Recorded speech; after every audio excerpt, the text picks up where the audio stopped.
Hello everybody, this is Daryl, Passing Lane Motors, and today we want to go over our 1964.5 Mustang undercarriage. I've been getting some questions on this car. We've had a lot of people looking at it.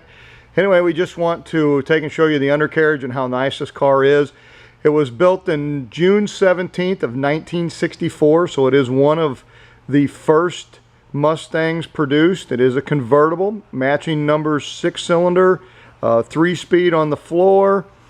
The little car has great interior, driver quality paint, and we're going to go around and see if we can find any rust anywhere on the car and also show you how nice the pans are. There's been some patching done, but they did put Mustang pans back in it.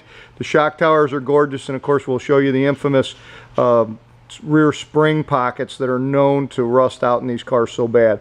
This car is really super slick underneath though. So let's go ahead and we'll get started. It does have its original hubcaps and 14-inch wheels and tires on it. The car is been stated to us all matching numbers. We still got to verify the block numbers, but it does appear that it is all correct.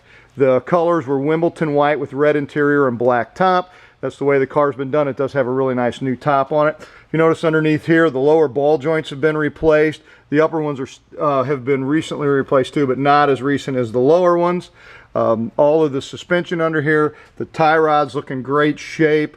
Nothing seems worn out. They all still have the grease fittings. There's not grease hanging out everywhere. All the boots still look really good. The car runs and drives and stops great.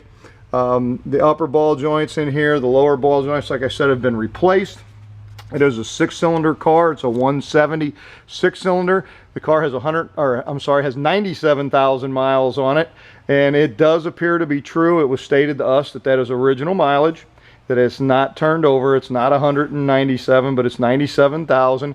And from the way that this undercarriage appears, I don't have any documents to prove it, but that does seem to be the case. As we get in here into the frame under here is in great shape. There is no holes around the weep holes, no rust. The shock towers going up the car are in awesome shape. I'm going to grab a light here, show you.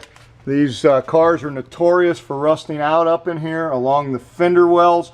This car is super solid. A little dirt up there, but we'll throw that in for free. Here's the inside of the frame up here. No rust anywhere.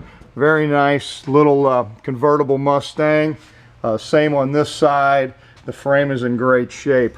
As we move back, notice that the subframe is really nice and solid under here. The pans are in great shape. Very pretty up front. The block is really nice and dry.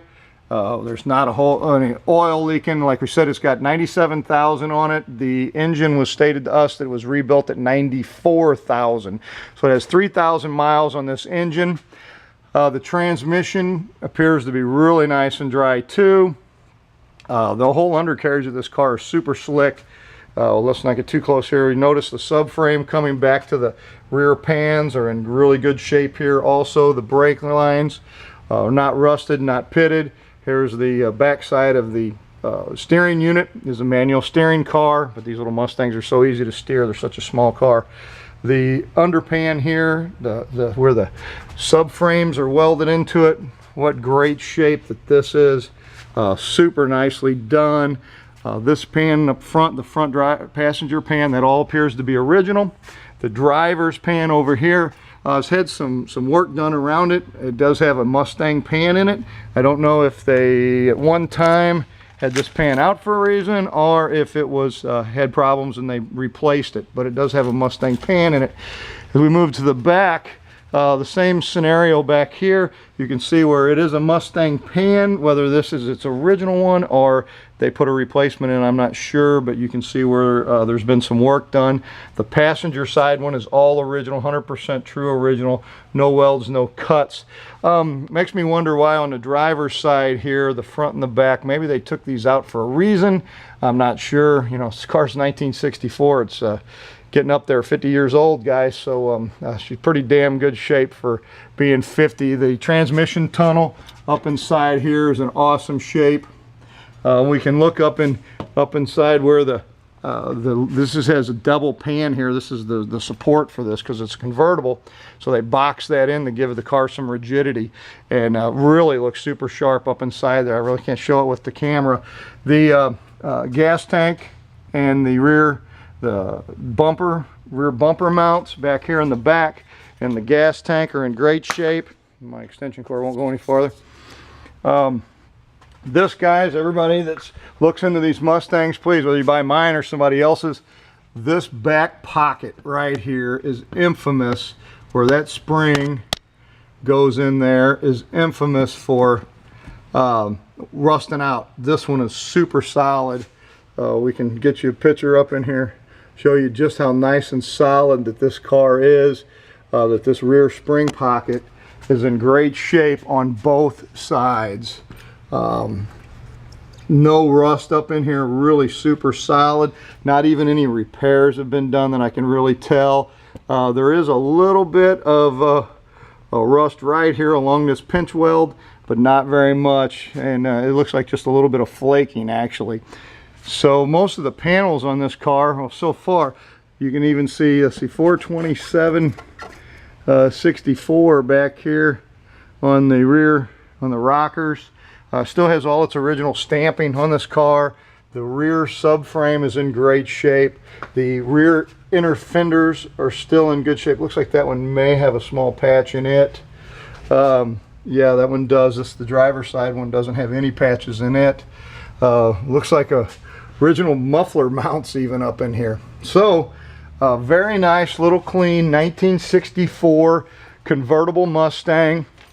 If you're checking one out, trying to find one, the tires are in great shape too. They appear to be new. What a nice slick car. Let's check the rockers on this side. Pinch welds are all in good shape and all original. None of these have been cut out. The rockers here are all steel. They don't have any Bondo stuffed in them. Still has the weep hole in the back. All metal in this corner. Little bit of Bondo here in this corner. I can see right here in this wheel well. Where they've finished it out to make it look nice.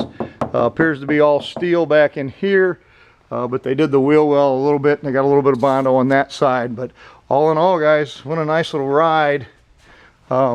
This side here, they must have put a new rear quarter over this. This looks like it has a new skin. Doesn't appear to be any Bondo on this side, but you can see where the skin may have been welded on there. This part here is original though, so it has the weep hole back here. All metal up in here, guys. So the rear valance is in great shape, no rust in it either. So that's about all we can say about the car. It looks like it has a 7.5 or 8 inch rear end in it. It is an open rear end. Of course, this is a 6-cylinder car. Let's not be expecting a 12-bolt posi or a 9-inch narrowed rear end in it. From what I can remember, we'll do another video of us driving it and making sure all the lights, windshield wipers, and turn signals, everything work. I think they do from memory, but we'll check that out on the next video. So this is Daryl, Passing Lane Motors, 1964.5 Mustang. We're 636-600-1140. We're in Fenton, Missouri, just southwest of St. Louis. 1964.5 Mustang, gorgeous underneath. What a very nice little solid car. 636-600-1140. That's Passing Lane Motors, Fenton, Missouri. Thanks so much for looking, and have a great day. Bye now.